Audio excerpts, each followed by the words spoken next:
Assalamualaikum warahmatullahi wabarakatuh. Selamat pagi, selamat siang, dan selamat malam. Em, Perkenalkan, nama saya Imam Maulana.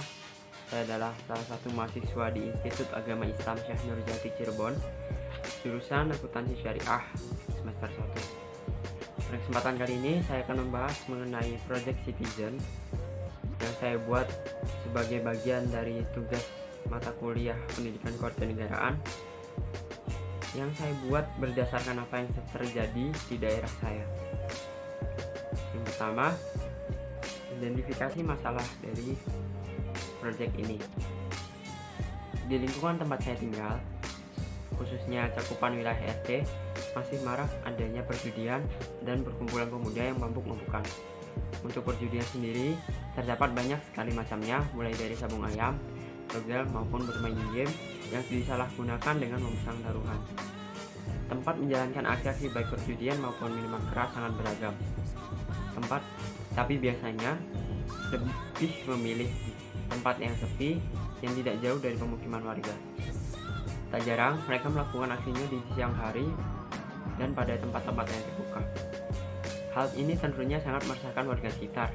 Selain karena judi dan miras diharamkan oleh agama dan dilarang oleh undang-undang, suasana kampung menjadi kurang nyaman dan terkadang sering bagi para pemabuk atau penjudi melampiaskan kekesalan mereka di hadapan warga sekitar sehingga menimbulkan ketakutan dan keresahan. Kajian mengenai kebijakan alternatif. Untuk mencari kebijakan alternatif yang bisa diterapkan, kita harus melakukan identifikasi dahulu terhadap objek yang bersangkutan. Pertama, objek yang bersangkutan merupakan para pemuda yang emosinya tidak stabil, apalagi ditambah dengan kondisi mereka yang sedang mabuk atau kalah judi yang akan memperburuk suasana hati mereka.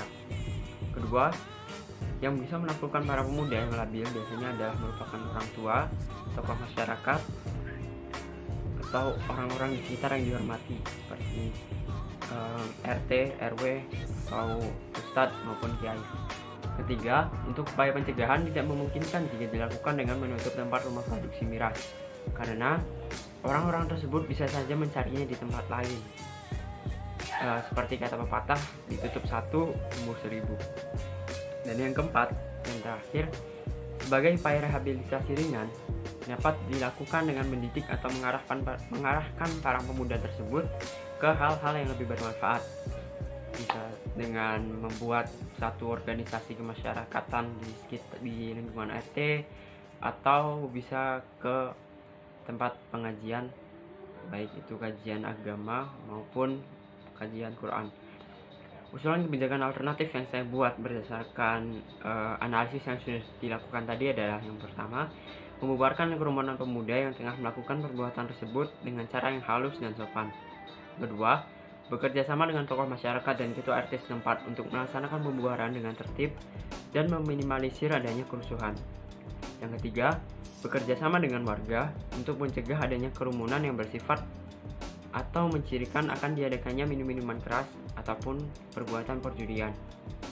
Yang keempat, membentuk siskamling, ronda atau hansip sebagai upaya pengamanan wilayah. Yang kelima, mengarahkan pemuda kegiatan yang lebih bermanfaat seperti gotong royong, karang taruna, atau ke organisasi kemasyarakatan lain, atau mensejahterakan lingkungan kampungnya dengan dibimbing oleh tokoh masyarakat dan ketua RT setempat.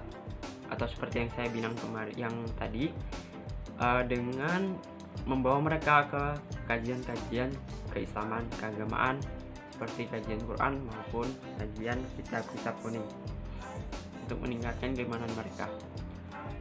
Selanjutnya, langkah solusi.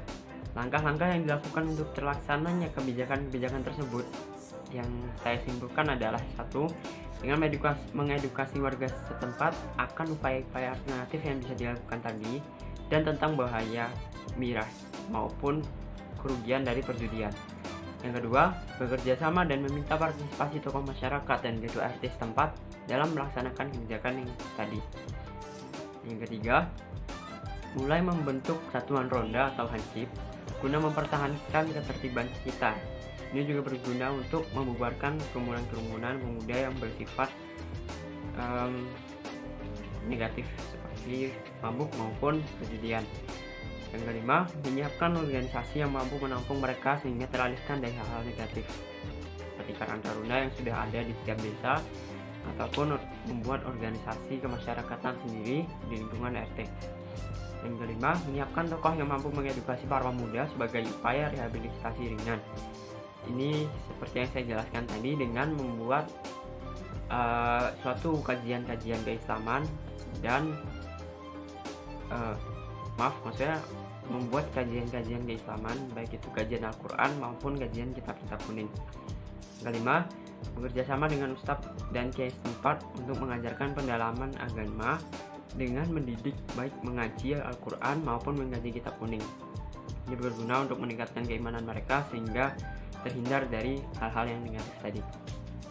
Yang ketujuh, yang terakhir, bekerja sama dengan kepolisian bila langkah-langkah alternatif yang tadi kurang optimal. Polisi ini sebagai langkah terakhir. Kenapa? Karena kita sebagai warga setempat sebaiknya mengarahkan mereka ke arah hal yang positif terlebih dahulu sebisa mungkin sebelum bekerja sama dengan kepolisian yang biasanya akan berakhir ke pidana juga. Itu saja yang bisa saya sampaikan pada project citizen yang saya buat kali ini.